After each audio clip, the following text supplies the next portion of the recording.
Les amis, c'est Jimmy, j'espère que vous allez bien. On se retrouve aujourd'hui pour le test de la Touareg 660 version A2. Machine qui m'a très gentiment été prêtée par la concession Suzuki Moto Service et Réparation à Marseille. Je vous mets leur Instagram. Concession que je remercie pour l'accueil et le professionnalisme. Ils m'ont super bien accueilli et ils ont été très sympas avec moi. D'ailleurs, la machine est en dépôt-vente là-bas actuellement. Donc si certains d'entre vous sont intéressés par cette machine, c'est par là-bas que ça se passe. Ok, on est parti pour le test de ce Aprilia Touareg 660. Modèle 2023.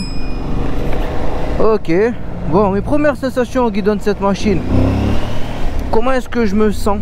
Ben, je suis bien assis, bras tendus, position trail. Ok, les rétroviseurs positionnés assez haut, on y voit très bien, je vois quasiment pas mes bras, la rétrovision est très bonne. Ok, donc le guidon il va être bien large, guidon naked, dépourvu de carénage comme on aime. J'affectionne très particulièrement ce genre de guidon. De premier abord, voilà, la machine a l'air vraiment d'avoir un sacré caractère. Alors au niveau de l'assise, la selle pour le moment elle a l'air assez moelleuse, je trouve. Donc je pense qu'à la longue, je pense pas que j'aurai mal aux fesses. Ouais, elle est bien confortable, très moelleuse. Elle est pas du tout ferme là. Bon, on en reparle en fin de vidéo. Vous allez le voir un peu plus tard dans la vidéo, mais du haut de mon 1m72, je suis sur la pointe des pieds. Donc c'est une machine qui va tout de même, je trouve, être assez haute. On est assez haut perché dessus. Donc moins de 1m70, passez votre chemin, ça sera pas pour vous. La machine est équipée des pneus Pirelli STR que j'ai essayé lors de ma vidéo du Ténéré 700 Rallye. Et alors j'avais pas trop aimé ces pneus dans la vidéo du Ténéré 700 Rallye, mais je roulais ce jour-là dans des conditions météo qui étaient particulières. Il avait plu la veille et la chaussée était humide, donc j'ai pas arrêté de glisser. Par contre, je les ai réessayés sur le test de la moto Morini X-Cape et ces pneus Pirelli STR. Sur la Morini X-Cape, je me suis régalé. Voilà, donc ils ont superbement bien accroché le pavé. Donc du coup j'ai compris, en fait ces pneus là ils vont être très bons sur route sec. Voilà, ils vont être bons pour faire du tout-terrain, mais par contre ils vont être très mauvais dès lors qu'il va commencer à pleuvoir ou que la chaussée va être humide.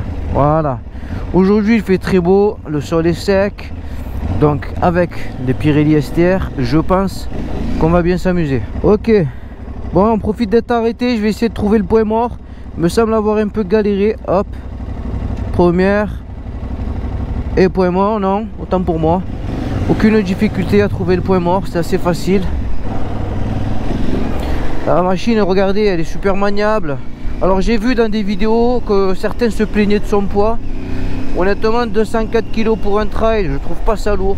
Voilà, vous me dites 200 kg un roadster, ok c'est lourd, mais 200 kg un trail, non, au contraire, ça fait partie des trails les plus légers. Voilà, moi je roule en Transalp actuellement et croyez-moi c'est déjà un poil plus lourd, hein, 208 kg le Transalp, 204 celui-ci. Tout plein fait va faire à peu près le même poids que la T7. Je suis très agréablement surpris par le caractère du moteur, hein. Ce moteur il a vraiment du répondant, il est péchu, il a de la niaque, c'est vraiment pas mal, hein.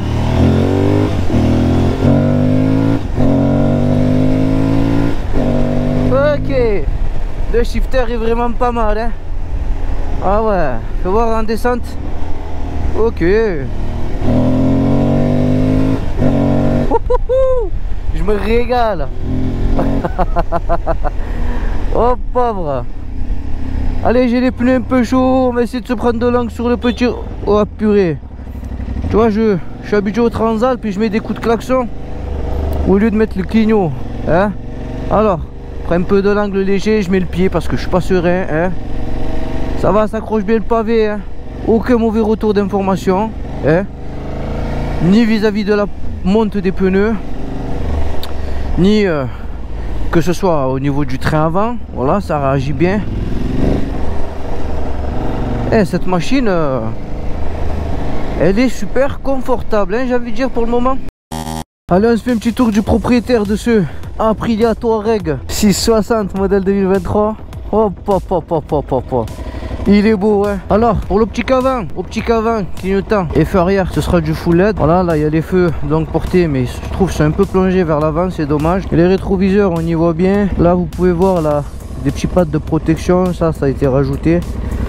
Voilà, ça va être pour pouvoir avoir du grip, hein, au niveau des cuisses. Alors le masque avant, il y en a plein, ils m'ont dit qu'ils aimaient pas. Moi, j'aime bien. Franchement, j'aime bien. Bon, après, c'est les goûts et les couleurs, hein, tu me diras. Alors, machine équipée de crash bar, 2 disques à l'avant, freinage Brembo, fourche inversée, moteur bicylindre, comme vous pouvez voir là, sabot moteur, shifter up and down, transmission finale par chaîne, machine montée de pneus Pirelli STR. Voilà, ces pneus là, autant je les ai détestés parce que je les avais pas testés dans de bonnes conditions météorologiques, autant sur route sec je m'éclate avec. C'est vraiment de très bons pneus. Ensuite, freinage arrière Brembo, un disque à l'arrière, tout ça c'est pas mal, hein. Voilà, la machine a été un petit peu personnalisée. On peut voir des feux additionnels, des protège-mains Barkbuster, une bulle qui malheureusement ne sera pas réglable, c'est dommage. Allez, je vous fais écouter le son de la ligne, non? Bon, ce sera pas la ligne d'origine, elle a été modifiée. Là, la machine est équipée d'un Acra, mais c'est que la cartouche. Voilà, allez, c'est parti.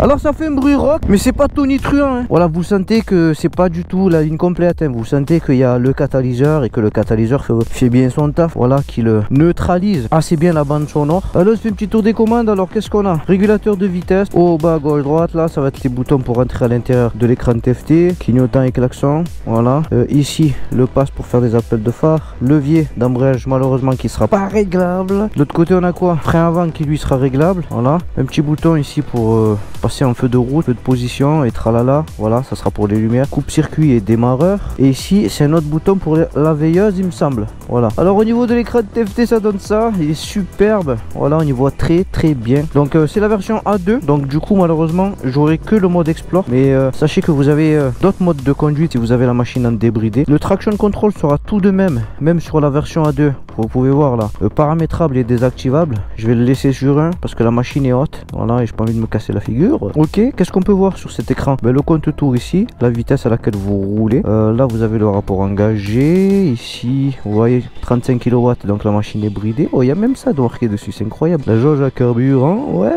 Là, vous avez les diverses informations que vous pouvez faire passer, hein, des réglages, tout ça, mais on va pas s'attarder dans ça, d'accord? Et ensuite, ça, je sais pas, et là, c'est les réglages, on est d'accord? Là, ici, vous avez la température du moteur, la température extérieure, ce qui manque sur le Transalp, on est d'accord? Là, vous allez avoir des petites LED qui vont s'allumer, hein, à titre informatif. C'est plutôt pas mal, très complet l'écran TFT. Alors, machine qui va être équipée ici d'une petite barre sur laquelle vous allez pouvoir mettre votre téléphone, mais vous allez pouvoir aussi l'installer, du coup, sur le guidon naked. On est bien. Mettre cylindre, Brembo, on aime ça, je valide. Tout ceci, c'est pas mal. La selle, au bout de là, 35 minutes, très confort, rien à dire. C'est juste dommage que la machine soit un peu haute. Voilà. Moi, après, ce que j'aime pas sur cette machine, ça va vraiment être le feu arrière, hein. Voilà. Je sais pas, le feu arrière, moi, j'aime pas trop.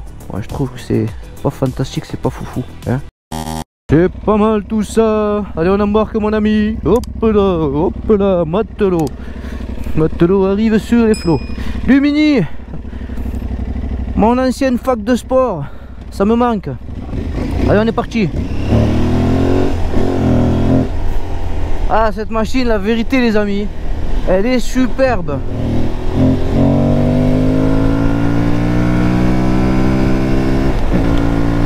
Oh, je sens pas le bridage, oh. C'est dingue ça, hein.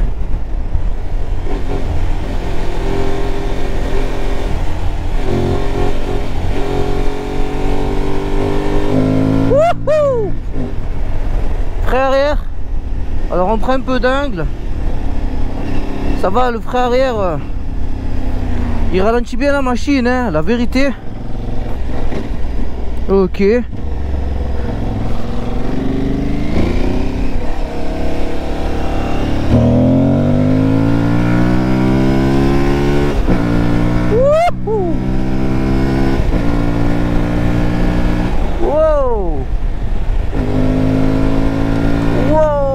C'est de la bombe atomique ça. Ah ouais. Ah ouais, Aprilia 660 Touareg, c'est de la bombe. Wow. Wouhou.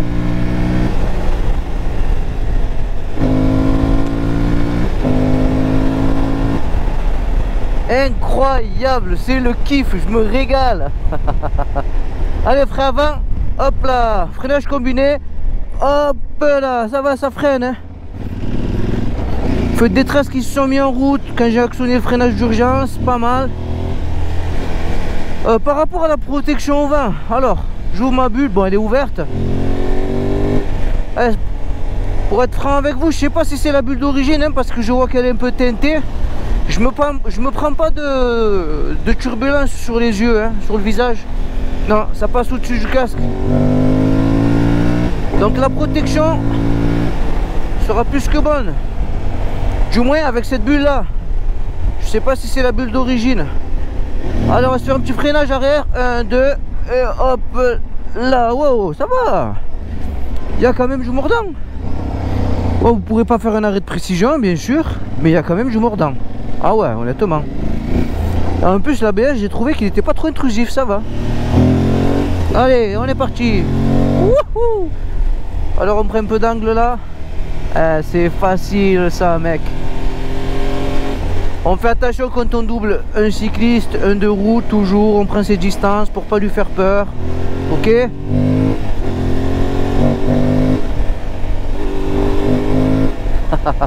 Les amis, je me régale, hein. L'essai, je vous le fais sur route, mais sachez que il va très bien s'en sortir aussi. Ben, en TT, ça faut le savoir. C'est une machine. Regardez, oh, ça me tire sur les bras, même en deux. Ce moteur là de la Aprilia 660 RS, je le kiffe vraiment. Ouais, je le kiffe. Ok, pour le moteur, vous allez avoir un bicylindre parallèle vers l'avant. La cylindrée sera de 659 cm3. Vous aurez une puissance de 80 chevaux à 9250 tours minute. Machine bridable en A2, donc 47,5. Pour le couple, 70 Nm pour la version débridée, 60,7 Nm pour la version A2. Pour la transmission, vous allez avoir un embrayage multidisque en bain d'huile, anti-dribble, une boîte à 6 rapports et la transmission finale se fera par chaîne. Sur cette machine, vous aurez un réservoir de 18 litres. La consommation annoncée par le constructeur sera de 4,5 litres au 100. Je dirais plutôt 5,5 litres au 100. Pour l'autonomie 450 km, je dirais plutôt entre 350 et 400 km selon votre manière de rouler. Vitesse max 190 km/h pour la version débridée, 170 km/h pour la version A2 et un 0 à 100 qui s'effectuera en 5 secondes. Allez, on va se faire un petit départ arrêté ici, gentil mais pas méchant. Je la pousse pas dans ces retranchements. Je vous mets la V-Max sur le couple ainsi que le 0 à 100. Voilà, c'est juste pour voir comment elle s'en sort. De toute façon, on le sait déjà, ça marche très bien. Ok? Allez, 1, 2 et 3.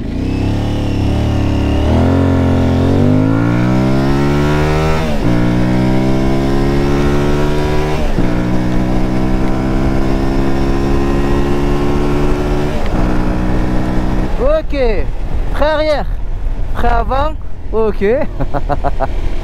Ça freine bien.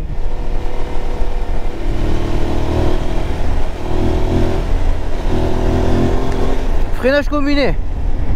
Ok. Pas mal, ça marche. Machine avec beaucoup de caractère. Allez, on va se jeter là. Ok les amis. Bon les amis, là une petite route à 200, je suis vraie, voilà. Donc je vais faire attention, d'accord. On va se tester l'angle de braquage. Ok. Ok, donc je me mets là, je vous montre ce que ça donne. Ça donne ça, il y a l'air d'en avoir assez. J'ai pas intérêt de me manquer, sinon je finis dans la chaussée. Allez, on est parti, 1, 2 et 3. Je vérifie qu'il n'y a personne derrière, bien sûr. Regardez-moi ça. Très facile. Allez, je vais valider ça en roulant, ce sera peut-être plus simple.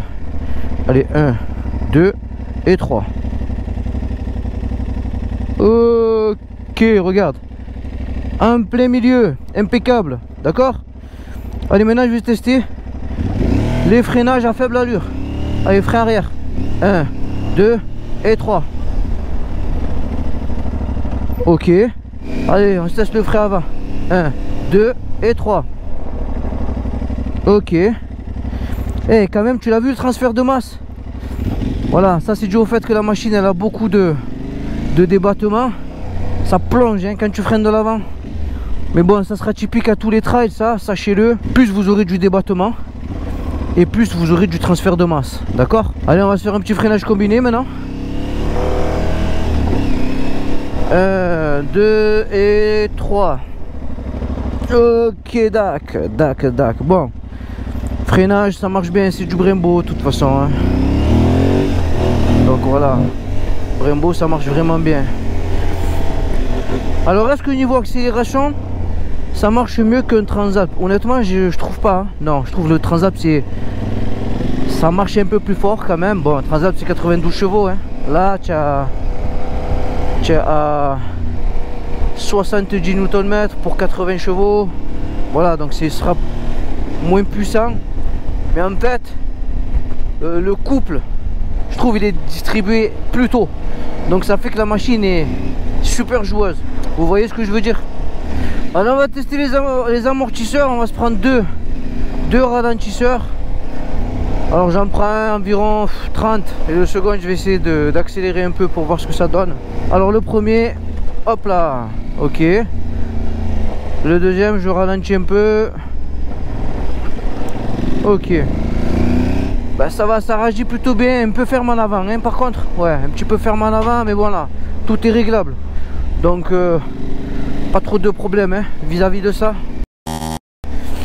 Du coup, est-ce que je valide? Vous disiez oui, je valide. Par contre, est-ce que je serais cap de me l'acheter? Non, complètement pas. Pourquoi? Voilà, comme vous savez, je fais 1m72 pour 82 kg.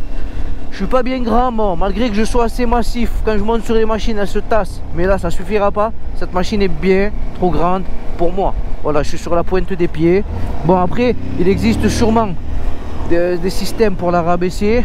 Mais voilà. Elle est un poil trop grande pour moi. Donc ce sera un non pour moi. Par contre, est-ce que je vous la recommande? Oui, honnêtement, oui. Elle a un super caractère. Très coupleuse. Très facile à mener. Et moi, cette vue, mon ami. C'est Marseille, bébé. Hein, la plus belle région de France. Voir le pot.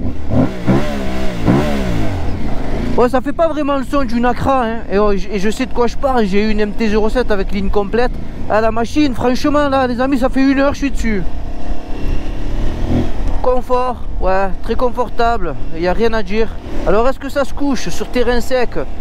Regarde-moi ça mon ami. Oui, ça se couche. Ça se couche. Tu vois? Oh oui, facile. Et moi ça. Oh là là, un pur régal ici hein. C'est magnifique ici les amis. Ah vous me croyez, je suis de je suis de Marseille de base hein. Je vis pas à Marseille mais je suis de Marseille. Je suis jamais venu ici. Ouais. Alors ça donne quoi sur un petit terrain debout? Ah, debout ça va, ça a l'air confortable. C'est pas mal tout ça. Alors le frein arrière debout, oui, très accessible.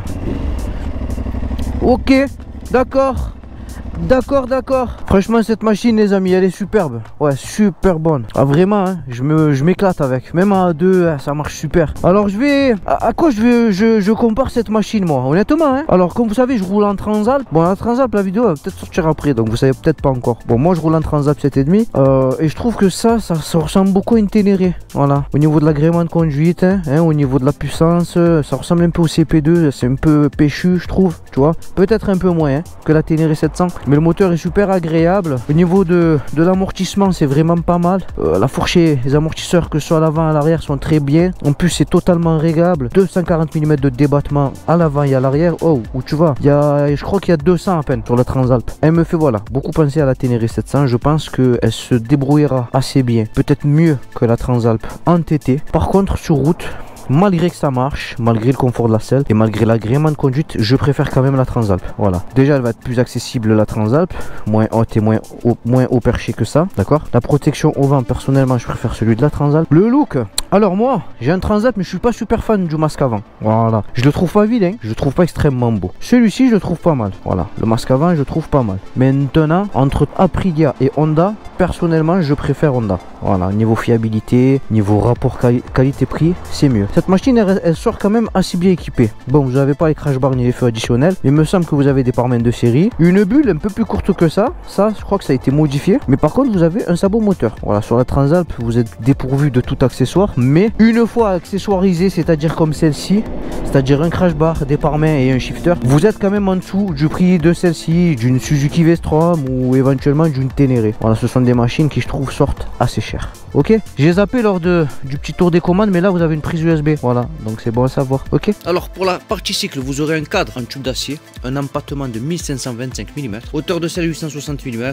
Comme vous pouvez voir sur la vidéo, du haut de mon mètre 72, je suis quasiment sur la pointe des pieds, donc moins de 1m70, passez votre chemin. Pour le poids, 204 kg en ordre de marge, donc pour un trail je trouve que c'est pas super lourd, d'accord. Pour la suspension avant, fourche inversée Kayaba de 43 mm, entièrement réglable avec 240 mm de débattement. Pour la suspension arrière, vous allez avoir un bras oscillant en aluminium, système AIM progressif, plus un mono-amortisseur Kayaba, entièrement réglable aussi, avec 240 mm de débattement aussi. Pour le freinage avant, vous allez avoir un double disque de 300 mm, plus étrier Brembo à fixation axiale et à 4 pistons. Pour le freinage arrière, vous allez avoir un disque de 260 mm, plus étrier flottant Brembo à simple piston. Pour les roues, vous aurez des jantes à rayons en aluminium, 21 pouces à l'avant, 18 pouces à l'arrière. Pour la pneumatique, vous serez monté en 90 à l'avant et 150 à l'arrière et vous serez chaussé par les fameux Pirelli Scorpion Rally STR.